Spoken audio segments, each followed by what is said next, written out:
Hi everyone, welcome to today's webinar, How to Work in Academia Without Being an Academic. My name is Ben and I am an Alumni Engagement Manager here in the King's Alumni Office.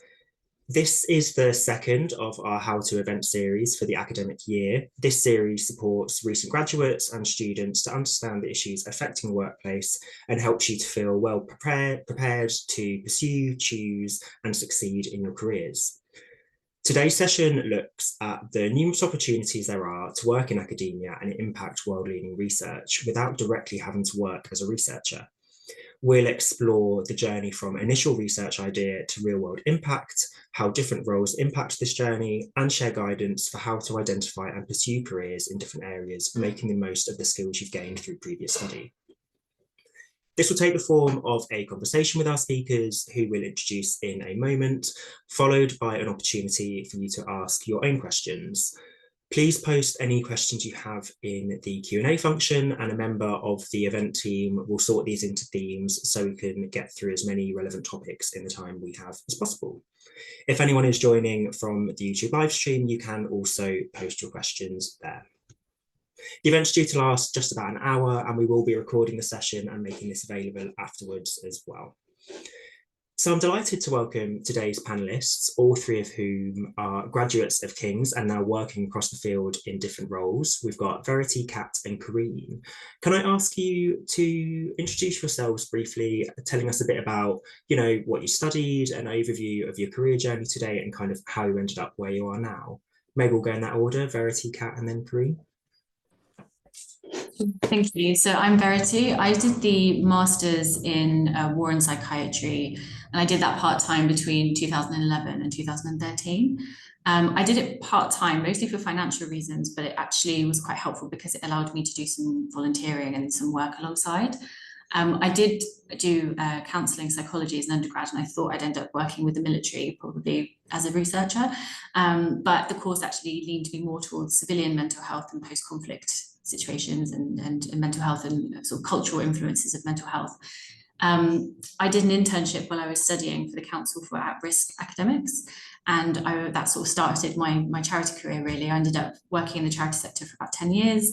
I ran lots of projects, first working with early career charity leaders, mostly in countries that went through the Arab Spring, North Africa and the Middle East. And then later I did do a bit of a stint as a research assistant and in sort of dipped a toe in a PhD, but I missed the charity sector project work and went back and ended up working with early career academics. And that was in the context of international development and climate change research. So I ran fellowships and training, and I did a lot of travel, and then COVID happened and all of that stopped. And I had to look for a new job, and a job came up at King's. So I currently work at King's. I started as an impact manager for a small research centre, and I'm now the research impact lead for the Faculty of Natural, Mathematical and Engineering Sciences. And that's supporting academics to articulate evidence and embed impact into their research. Amazing, thank you. On to Kat, please. Hi, my name is Kat. I studied biochemistry at King's between 2014 and 18, and I graduated with an MSc degree, which is an integrated undergraduate master's. So from very early on, I had great mentorship at King's, and I tried to get involved with a lot of research. Early on, I was also very involved with the Biochemistry Society that we started when I was at King's, and that kind of led me to be very interested in the field of structural biology. And I thought, this is the best thing ever, and this is what I want to be involved in. And I embarked on this journey into academia and into research, and I went on to do a PhD in biological science, but focused on structural molecular biology. But towards the end of my PhD, I realized that what I enjoy most about the PhD is not the core part of it, which is doing the research myself. And I think everyone goes through a little bit of an existential crisis in their degrees.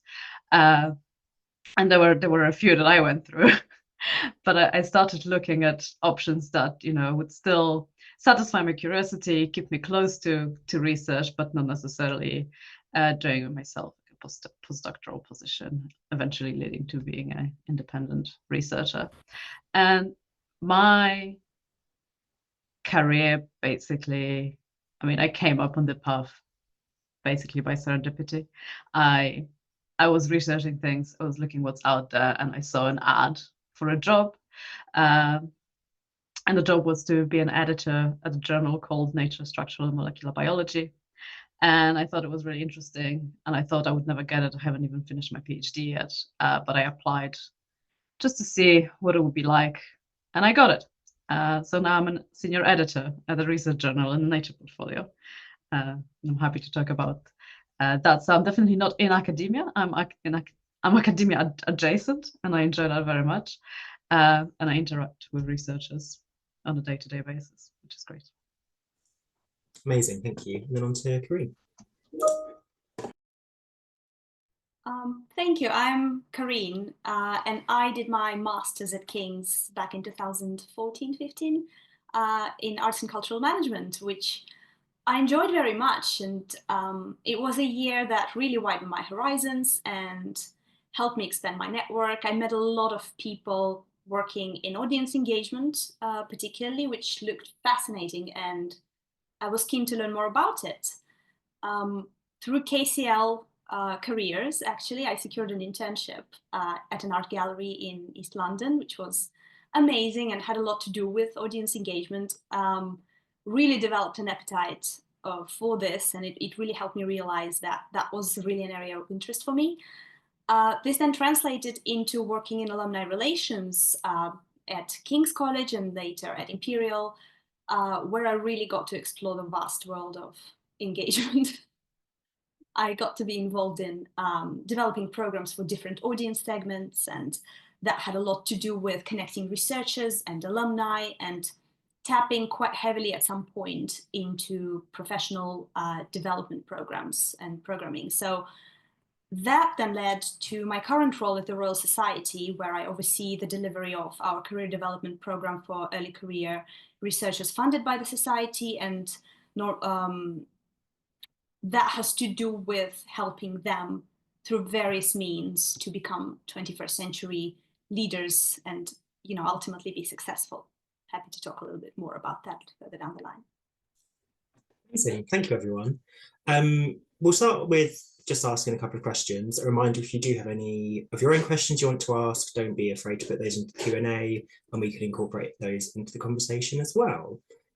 But just to get us started, I guess, it would be really interesting to hear from you a little bit more about your role in details, about your roles in details. So, what part does your role play in the research pipeline? What other roles do you interact with? And what are kind of your key priorities within your job in order to make research more impactful?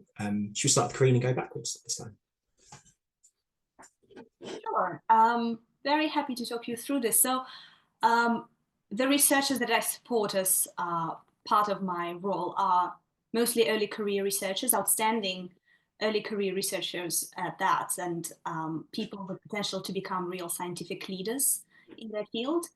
And they've essentially been awarded those fellowships to help them build an independent career and have the freedom to pursue very innovative, curiosity-led scientific research. Normally, it's people within 8 years or so, often earlier from the award of their PhD. And the main function of my role and my team, for that matter, is to help them at this stage in their career to develop as research leaders by offering them high-quality training, and networking opportunities.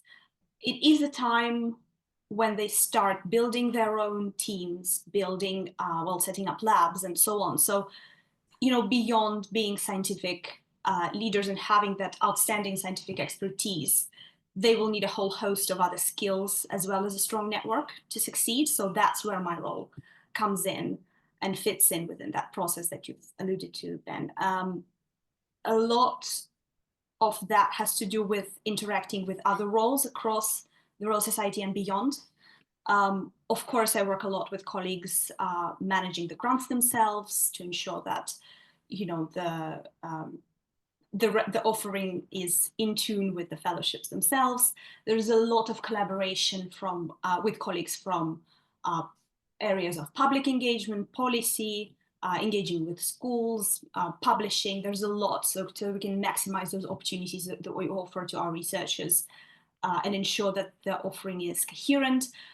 There are, of course, partners outside the society. There will be stakeholders and sponsors of particular programming strands, and those relationships are, of course, very important to me. And, you know, if anything, this is a very versatile role, and it really doesn't get boring ever. But I think within that, the researchers are really the main focus and kind of the main key priority, and that's where the most impact lies. I would say it is key in my role to stay audience driven as much as possible, and, you know, make sure that that offering remains relevant to the needs of the audience that I'm working with. So, you know, it's very important to make sure that establishing various communication channels with the researchers works, and that, you know, I get to reflect on the programming that I build.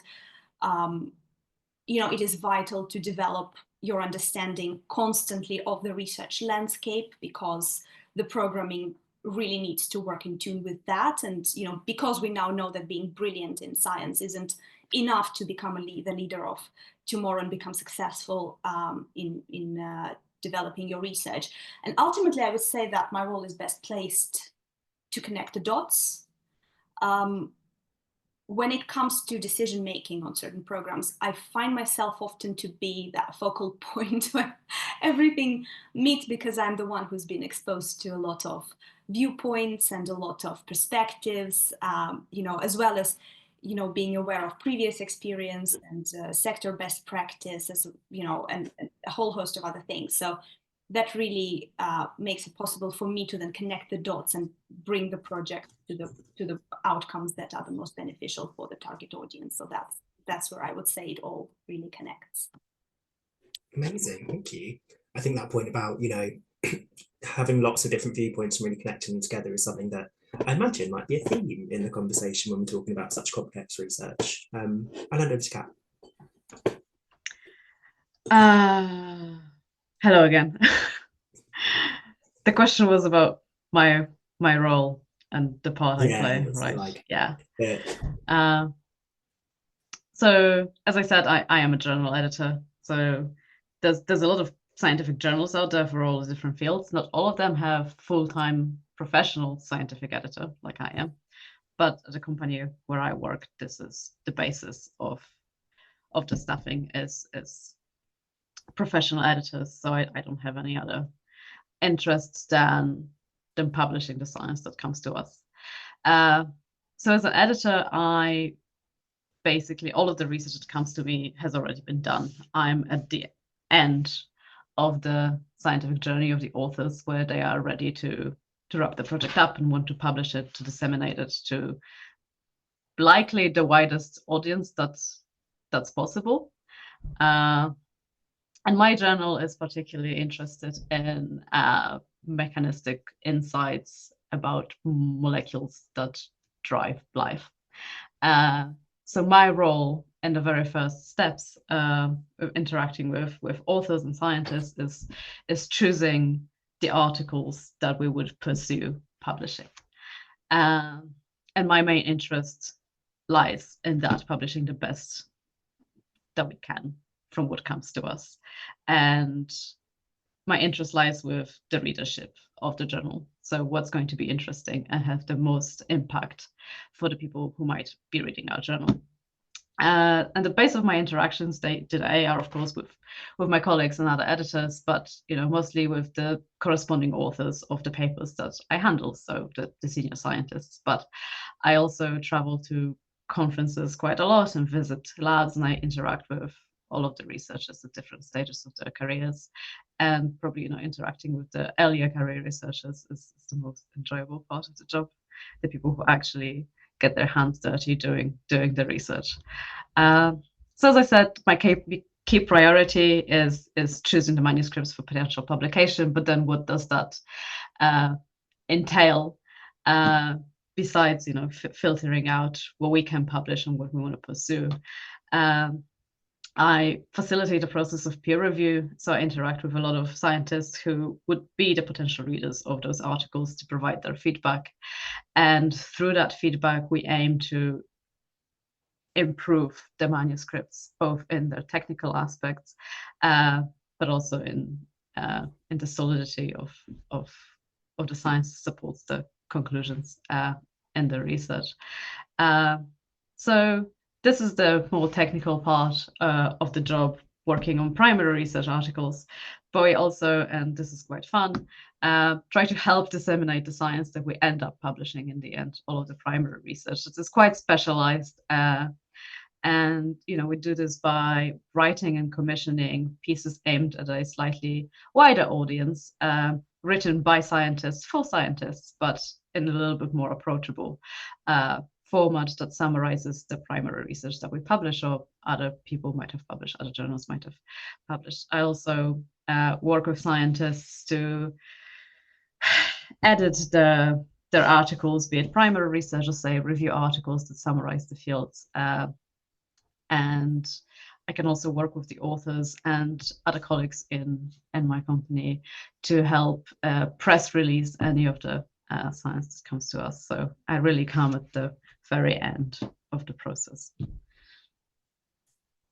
Amazing, thank you. And then on to Verity. Thank you. So yeah, my role, I guess in terms of the role I play in the research pipeline, it's really at all stages. Researchers come to me all the time at various stages and also at different career levels. So I work with everyone from PhD students all the way through to senior professors. The one thing that I sort of really try to emphasize is the fact that yes, impact is that kind of long-term sustained change, but it doesn't only have to be thought of or considered at the end of a project. It has to be embedded from the very beginning. And my role is quite interesting. So I'm one of 5 research impact leads, and we look after different parts of the college.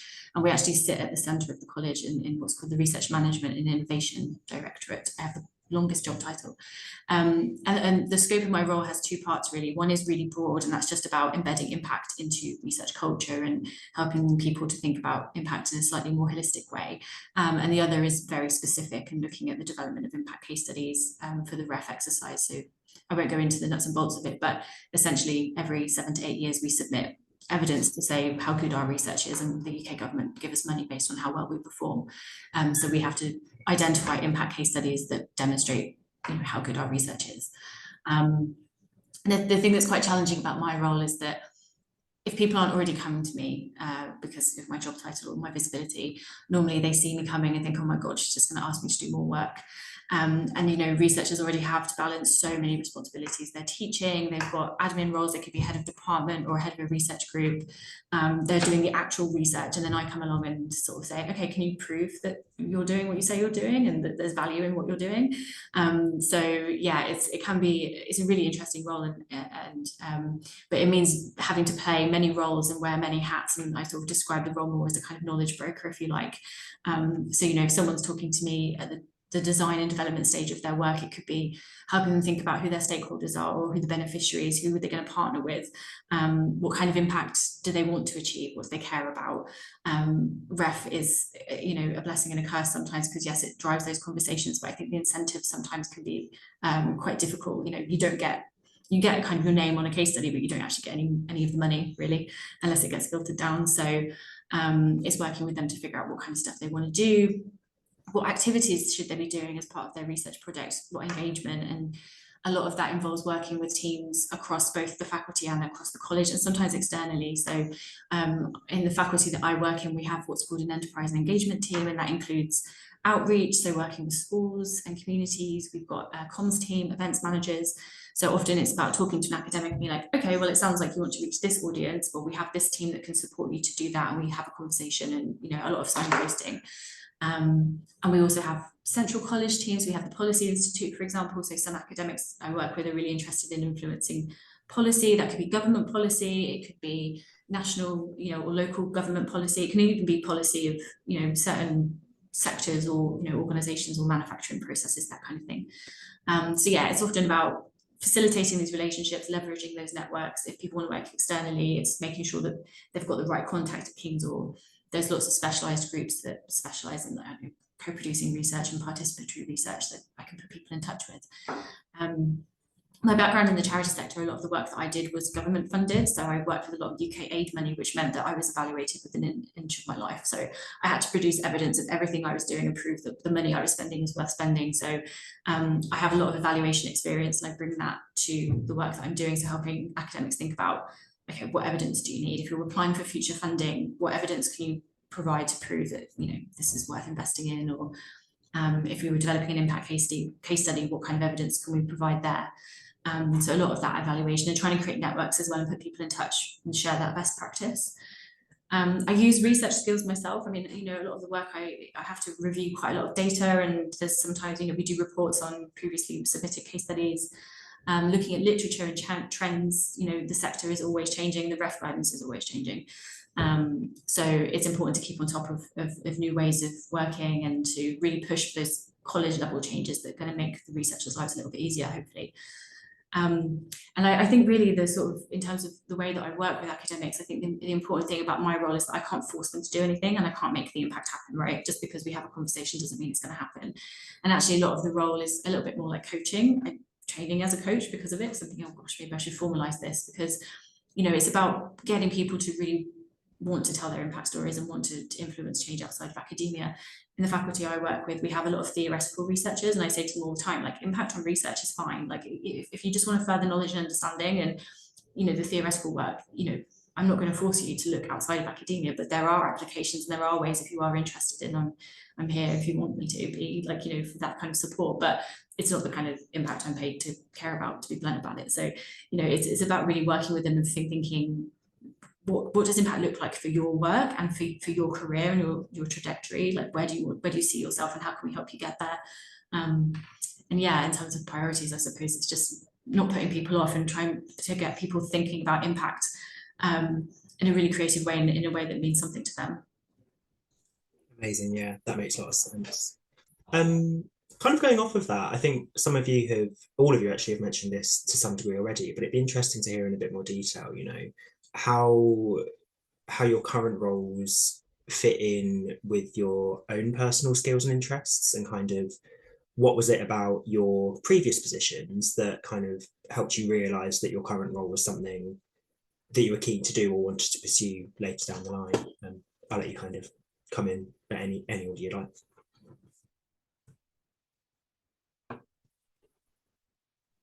I can kick us off if that's helpful. Yeah, so like I said, I worked in the charity sector, and I was trained as a project manager, if you like. Very set ways of working, and again, I think when you're in that sector, impact is just part of what you do. You wouldn't design a project without intending to have an impact.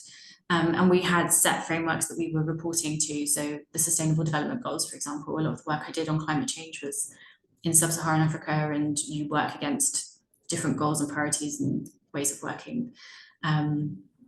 And it was a very set model, I suppose. And I really, part of that work, first of all, I worked with early career charity leaders, but there was an awful lot of professional development skills and techniques, and that kind of fed into the work I was doing with early career researchers as well. And I loved working with the universities and seeing how the systems were so different from country to country, and how, you know, how impact was measured and what was prioritized, how the universities worked with local communities. A lot of the work that I did, I ran a project called Circle, and it was looking at climate impacts, and, you know, we had the most amazing research of looking at, you know, interdisciplinary aspects, things like, you know, gender effects of climate change, and working with different farmers in different communities. And I think it was always interlinked with community and change. And like I said, yeah, during COVID, it all stopped, and I had to really think about, oh gosh, what do I look for? Where do I go from here? What role do I take? And when the role at King's came up, I thought it was that perfect mix. It was, you know, the project experience. The job title was Impact Projects Manager. And the centre was the ESRC Centre for Society and Mental Health, and it was between two faculties. So it was between social science and public policy and the Institute of Psychology and Neuroscience. And that's actually how my master's was divided. It was split across those two faculties as well. So I had a bit of familiarity. I didn't know anybody. It'd been a long time since I studied, but that interdisciplinary approach and kind of thinking about the way that mental health was influenced by communities and context. It was quite a nice blend of the experience that I had. But I think it was very, pure luck, to be honest, that I happened to get a notification at the right time and the right piece. But I think having those skills, those project management skills, but also working with people, part of the job was really working with people on a one-on-one level to figure out, okay, what kind of support do you need? What is available in your university versus what I can offer to you separately? And again, that idea of knowledge brokering, through that work, I was working with lots of government funders, lots of charities, lots of other universities. It's really having that sector knowledge and cross-sector knowledge actually, and be able to bring that to the table. And again, that impact piece, I love working with researchers. I'm so fascinated with how people end up doing what they do. You have, and in my job especially, you get to, 1 minute I'm talking about black holes and space exploration, and then I'm talking to somebody else about sustainable prosthetics and healthcare treatment. So it's so diverse, and I think just being really interested in people and how to provide them with really practical skills. It's about, okay, have you tried this technique? Have you tried this tool? Have you spoken to this person or this network? It's kind of problem solving in collaboration with others, and I think that's part of absolutely what my job has always been. And there's that common thread that's threaded through. And it is challenging working across different sectors and moving into higher education rather than being adjacent, but it's a really good learning experience, and I think it made me realize actually just how many skills are transferable, and even you don't have to know the ins and outs of every single part of everyone's research, but just understanding and being able to talk to somebody, and I say to them, if they can help me understand their research, that half the job's done. So it's those kinds of skills. Yeah, I'll stop talking now. Just having that interest in people and frameworks, and the kind of mixing the practical skills with your interest. Yeah, that's really helpful. Thank you. Karine and Kat, did you want to add anything to that from your perspectives?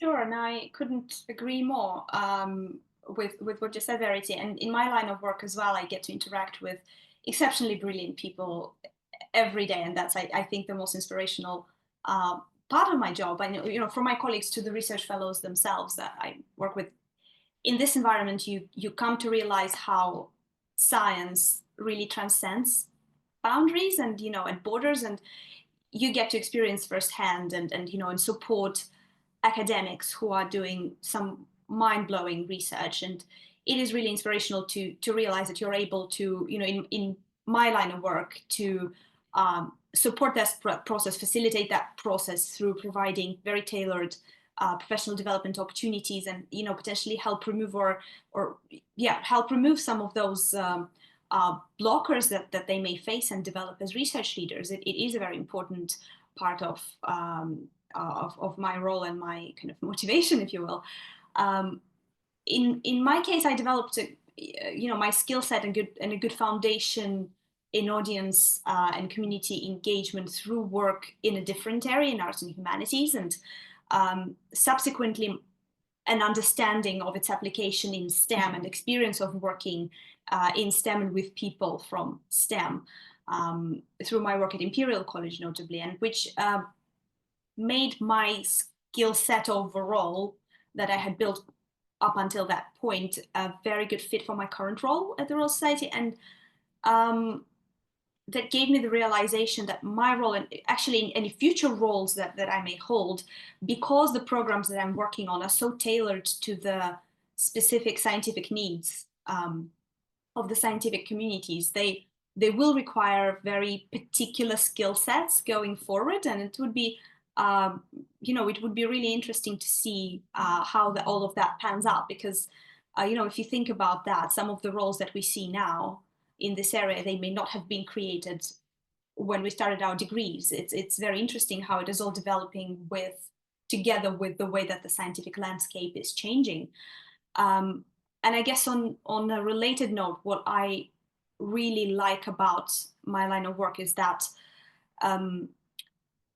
bringing people together is a very important part of it, and I believe in the power actually of bringing people together for with a specific purpose. I believe that a lot can be achieved through this. So connecting people has always been something that a lot of emphasis has been placed on in my career so far, and the art of bringing people together, it is very simple powerful, but also one of the most complex things that you can do. But when you do it right, and then you hear your audience members report on things like, you know, they made a potential collaborator through the work that you have put into a project, or, you know, they have it has opened their eyes on a new way of looking at their research through something that you have designed. It really is where that you can really see that impact of your work, and it is really powerful. I think that's one of the things that really aligns with my values and where I see the most impact and interest for myself. Amazing, thank you. And I'll just hand over to Kat for any additional comments. Yes, I think Verity and Karim both talked about, you know, working with people, and this is a very big part of my job, because as much as I thought this is mostly about working with papers, there's a lot of people behind the papers and a lot of work, and a big part of someone's life has been just put on paper. And this is something that I'm definitely learning to do on the job. I didn't have any experience working with researchers in that context, but what appealed to me and still appeals to me in this job is the aspect of the papers themselves, and, you know, the breadth of different topics that I handle and read about. This is also something that Verity touched upon, and Karine, you know, I my breadth of interest in my job is not as wide to talk, you know, to aerospace engineers and then about prosthetics, but I do handle different biological topics that are all equally interesting. And from my very early days at King's, when, you know, I got involved, as I said, in the Biochemistry Society, and we're organizing these talks with researchers, and who told us about their projects and the labs and what they're working on. And I always thought, oh my God, how do you ever choose what to work on? What do you spend your life doing? And, you know, I don't have to, I get to read about everything now. And in my PhD, I also always loved reading papers outside of my area of my own project. So I didn't really have enough time to read them, all those super cool, interesting things. And now it's my job to an extent. And, you know, I always loved Journal Club. I loved reading those papers, talking about them. I loved conferences. I loved talking to other people about their research. And this is basically the core of my job, talking to other people about their research, why it's important, why they think it's important. So I think, yeah, that's it. Amazing, thank you. We've spoken a lot about kind of, you know, why the roles appeal to you and the impact they make. I thought it'd be interesting to look a little bit like, you know, any particular challenges you faced working in this kind of field. And this is a question for all three of you, be that working with academics, be that making that impact follow through, any kind of things you found challenging and you've had to kind of, and any kind of advice, I guess, to like help face that challenge.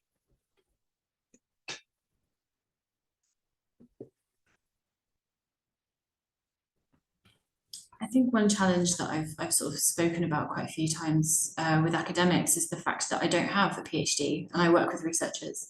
So often talking, you know, there may be a question in their mind of like, you don't do research. How can you tell me how to do my research? And I think the important thing is about being confident in yourself and knowing that you have transferable skills and you do have expertise, and it doesn't matter what sector or what job you're moving to, there is always something, I think I mentioned before, that's transferable.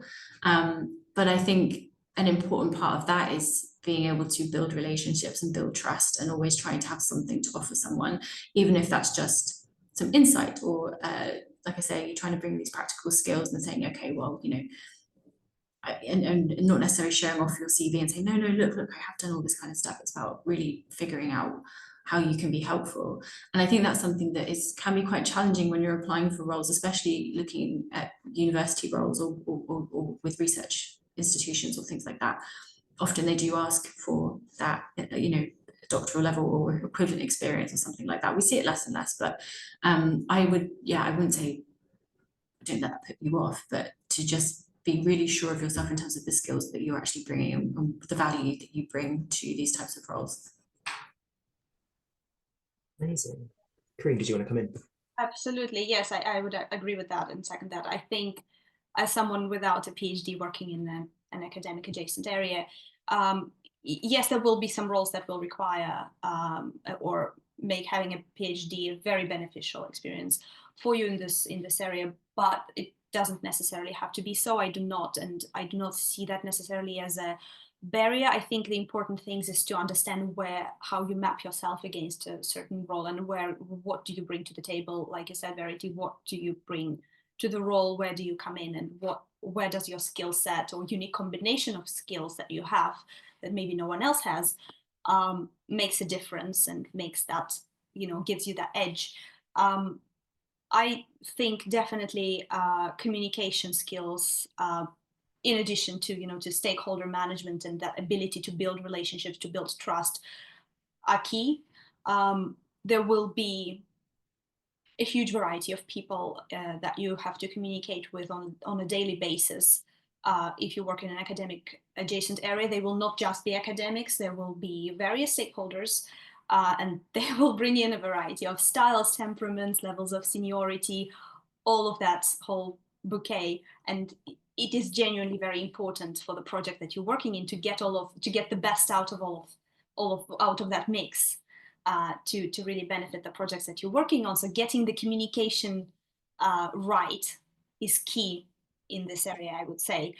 But I would also heavily caveat that by saying it is not, if you do not consider yourself to be a communication genius at the stage where you're at, it doesn't mean that you're not going to improve. It is a learned behavior, but it is important to put effort into that. If you know that this is something that you're going to go into or you're interested in, it is important to invest in that because it is going to do you a lot of favors.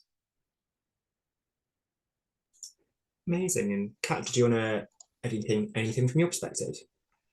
Yeah, I mean, I absolutely agree with what Verity and Corinne said. And, I do have a PhD and I work with people who also have PhDs, but it doesn't necessarily make things better because I'm an outsider making decisions about other people's work without necessarily directly the same kind of expertise that they have or that they think that is required to assess their work, and communication as well that Corinne already talked a lot about is a vital part of my job, and I think any job that is academia adjacent or and the blunt truth about my job is that I deliver a lot of bad news. I work at a selective journal and we reject most articles. We do not publish most of what is submitted to us, and that requires the skills of being able to deliver those news and decisions professionally with a certain level of empathy, so that it can be understood why this decision was made, with people who they're not going to agree with your decision because they submitted an article to your journal thinking that it's suitable for it. And it's the same with interacting people at conferences. Just communication is core to everything. Amazing, thank you. And I think there's some really it's great to hear that you're all from such different perspectives, but really agreeing on the importance of communication, being able to kind of understand the unique impact you make and why that matters and why that adds value to what's going on. That's really interesting. I'm going to ask one more question from my end, and then we'll turn to some of the audience questions. For people who are attending today who, they might be interested in pursuing some of these roles, but they're not necessarily sure where to start, what some practical first steps are, or kind of, how do I turn this kind of interest into finding a role or figuring out what my next steps are? Do you have any advice in terms of things people can be doing to help figure out what roles are available and start to explore what best fits their own skills? I can be a brave one this time. I think the only piece of advice I can really give on this is talk to everyone you know. and talk to everyone you know who you think might know someone. Because there are careers out there that you don't even realize exist. You know, I'm getting a lot out of this event, hearing Verity's and Karin's experiences, right? Go to these events, go to all of the career fairs, even if you think, oh, I don't really want a role in XYZ, you might find out that there's some sort of a niche out there that actually sounds interesting. And it's only through talking to people who actually do the jobs you're going to find out what any of those actually entail.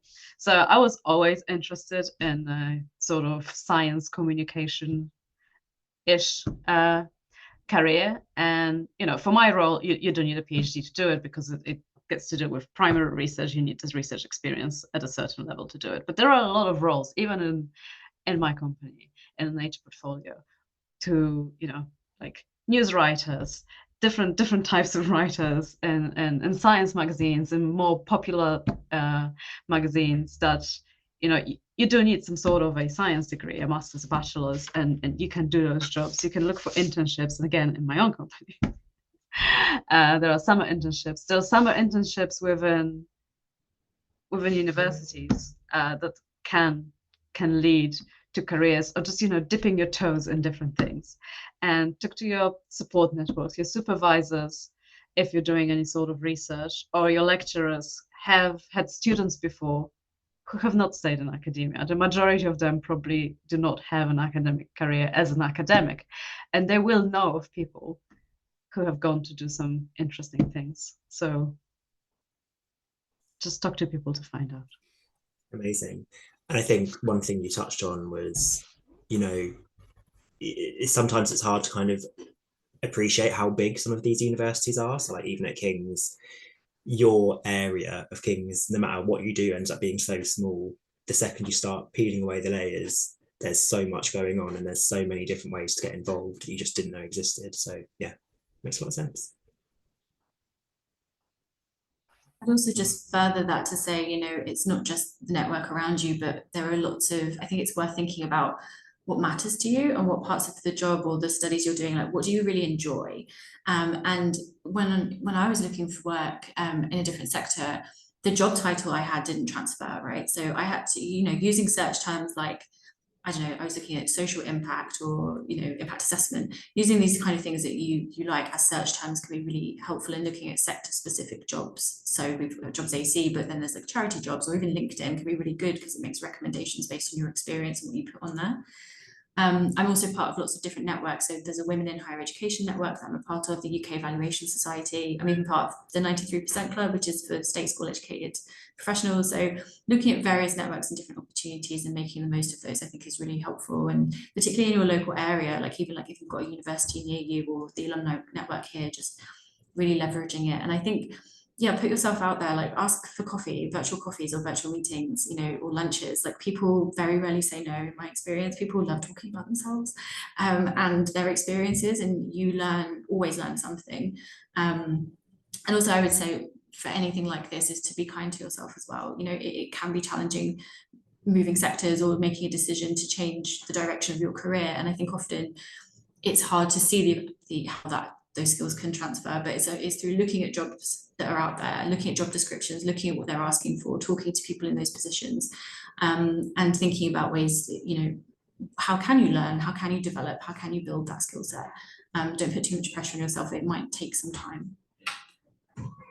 Yes, I would absolutely echo that. I think as well as that roles in the sector are not quite as linear or as fixed as we might think, and the careers aren't linear either. So, and like I mentioned earlier, many of the roles that you will see over the next couple of years are likely to have just been created and, you know, not have existed when we just, you know, when you just started your degree. So just really explore what is out there is the point here. And, you know, the answers really might surprise you genuinely because many research adjacent roles are so closely aligned to the areas that they support. Many will require specific combinations of skills. So really put it in front of you what you've got. Look at your skill set in more detail to understand where you are against all of those different role descriptions. And, you know, yes, I completely agree. Ask for a coffee. I have never actually seen in real life that anyone has refused anyone a coffee, at least in my area. I haven't seen that. Go talk to people, ask people if you're interested in a particular role, ask that person for a coffee, ask them more about their job, people like that, you know. But all the while, I would say just, you know, keep your values close is probably what I would emphasize the most. It is what will ultimately determine whether you flourish or suffer in a role. Its alignments to your values is quite key. So as long as you have the anchor with you all the time, I don't see how you could go too far wrong. Thank you, everyone. We've got quite a few questions coming in, so we've just been kind of combining them into themes in the background. We've had a few actually specifically about networking, which I know has come up in a couple of your answers already, but I thought it'd be interesting to explore in more detail. I mean, the basic answer is, how do you do it?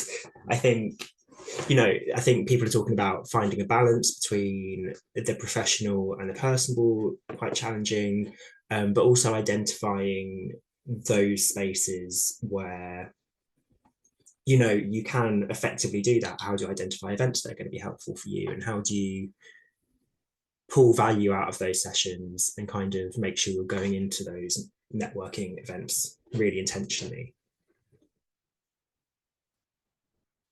I can start this time. I would say you don't have to necessarily go to an event that is called networking event to network. I think if networking is your goal, I think the first step would be to look at what resources for that you currently have. You know, your alumni network, any mentoring programs available to you at your institution where you studied, all of that. Sometimes these things are just right in front of us, but we just don't necessarily, we sometimes just discount them, let's face it. It sometimes, well, quite often happens. So just go back to what already is available to you and see how you can really tap into those resources. Sometimes your inbox will be full of offers like that, and maybe you don't necessarily pay the attention. So I would start with that. And then I guess my main advice for networking would be not overthinking it and doing it in a way that is authentic to you. Networking is a very tricky thing in terms of the way that we perceive it. Many of us don't find it as, you know, to be something that comes naturally to us, and it can be a real barrier. But you can start small, and I think networking is something that we all have skills for, but we don't necessarily realize it because we have been communicating with people our whole lives. So I think just start small, tap into the networks that you have. If you go somewhere and you feel shy, just, you know, start with one person, talk to one person, and then you can take it from there. I would probably say that this would be a good start. Amazing, thank you. Verity and Kat, do you want to add anything, or is that kind of, do you feel that's covered the question? I would say that the question of intention is good. I think having, you know, why do you want to go to this event? What kind of, who do you want to meet? Is it, you know, finding out about a new role or finding out about a particular sector?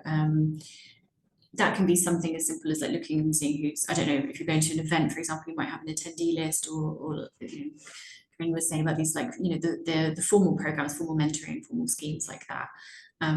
I find it helpful to think about, you know, the breaking the ice piece is the, you know, when you go to a networking event or you're going to like a seminar or speaking thing, it's like, oh God, how do I start a conversation? I think, again, if you're going to a particular session or something, you know, just having a question or asking someone why they're there, you know, why did they go to this session or something, it can be really challenging. I would say the more you do it, the easier it gets. And I think the more confident you are and the more you realise what you can get out of them.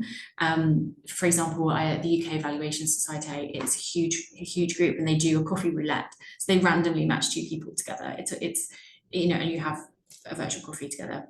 Stuff like that it really helps you to start getting used to that process of introducing yourself. And there's loads of stuff out there you can find about, like, you know, how to introduce yourself, or you know, elevator pitches, all that kind of stuff. But I think just the more you do it, definitely look for as many as you can, different kinds of opportunities. And even stuff like, I used to go on Eventbrite and just use terms and see what was out there and what was going on, university web pages and things like that. So I think, yeah, just have a look and see what's out there. Amazing, thank you. Kat, do you want to add anything, or shall we go on to... I feel like I could just echo what Verity and Carrie already said. Cool. Where we have time, we've got about 9 minutes left, so I'll try and get through as many questions as we can. We've got a couple of questions about kind of like entry-level positions and kind of what to expect when you do them. So it'd be interesting to hear your experience about, you know, what did your first role look like when you were starting out in this kind of academic adjacent career? What kind of knowledge was expected of you?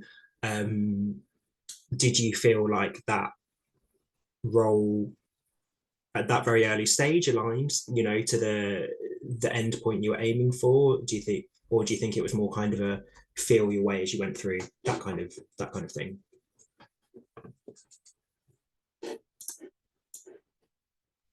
So I'm still in my entry-level role, I guess. This is my first job out of finishing my studies, which took some time, admittedly. I think the most important thing for my role was my research experience in principle, but also what I got out of that, which is, you know, skills that are transferable, that not necessarily, you know, we talked about all of that a little bit earlier. So what did I get out of my degrees that wasn't explicitly thought? So, you know, thinking broadly and critically, all of that.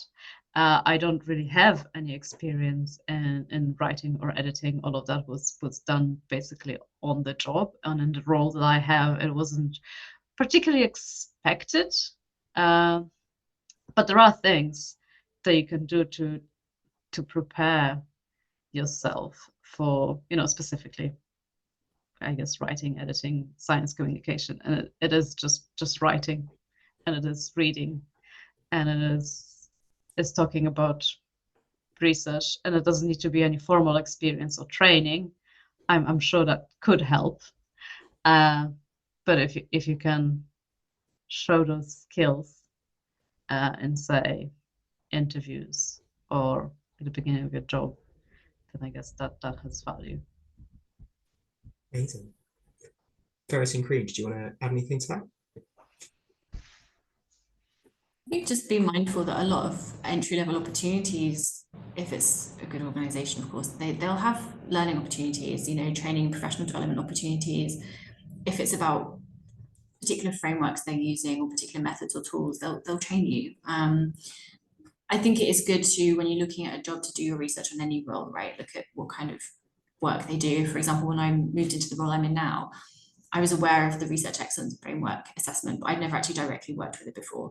It was something I was kind of aware of, but, you know, on the side a little bit. So I consciously knew that I had to brush up and learn about that when I moved into this role.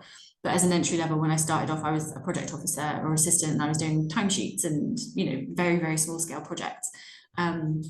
I would say be boundaried, but at the same time, you know, there's lots of opportunities to take on things that can really build your experience. So I said yes to, I don't know, running a very small, like, an international delegation who came to learn about the UK charity sector. I said yes because no one else could do it, and that kind of put me in one direction. So be open, don't be afraid to apply as well. I think just go for it. You never know what the pool of candidates are going to be like, and you'll learn something about yourself in the process, if nothing else. Yes, I would absolutely agree with that. And I think entry-level roles can be tricky in that, what if I make the wrong move? What if it's not the right role for me, for something that I think I want in the future? And it is good to have that end goal in your head, but at the same time, I think it's also, well, the way that it has worked for me, it is very important to be flexible with that end goal, because you don't want to kind of become a slave to it. Almost, it's quite important to realize that entry-level roles are the time where you are given the opportunity to really explore. It will become less of a an opportunity, I think going forward in your career, you will have less and less likely of these opportunities. So I think this is the best time for that. And if you've secured a role, you will most likely have professional development opportunities, like Verity alluded to, but also even within your role. I was quite lucky because my first roles and my first internship, all of that was pretty broad. It offered me a broad spectrum of things to explore, and that helped me realize which strands did I gravitate more towards. It was really helpful. But even if it's a bit narrower than that, you can still find opportunities to get more involved in certain things that you find interest you, as long as you're doing your job properly. Those opportunities, they will most likely be given to you, and you will have an opportunity to explore and and shadow and see. Just be proactive in that regard, and don't feel too limited by the specifics of the entry-level role that you're applying to. Amazing. I'm going to ask one more quick fire question for everyone. So it's a question about kind of championing research. So this question was specifically related to a clinical setting and unfreezing this kind of attitude of research not being perceived as a priority. But I wondered if we could expand that to kind of, with any kind of roles in an academic related industry, how do you champion research and make sure that kind of work is really prioritized by all of the stakeholders you're engaging with, whether they're doing the research themselves or not?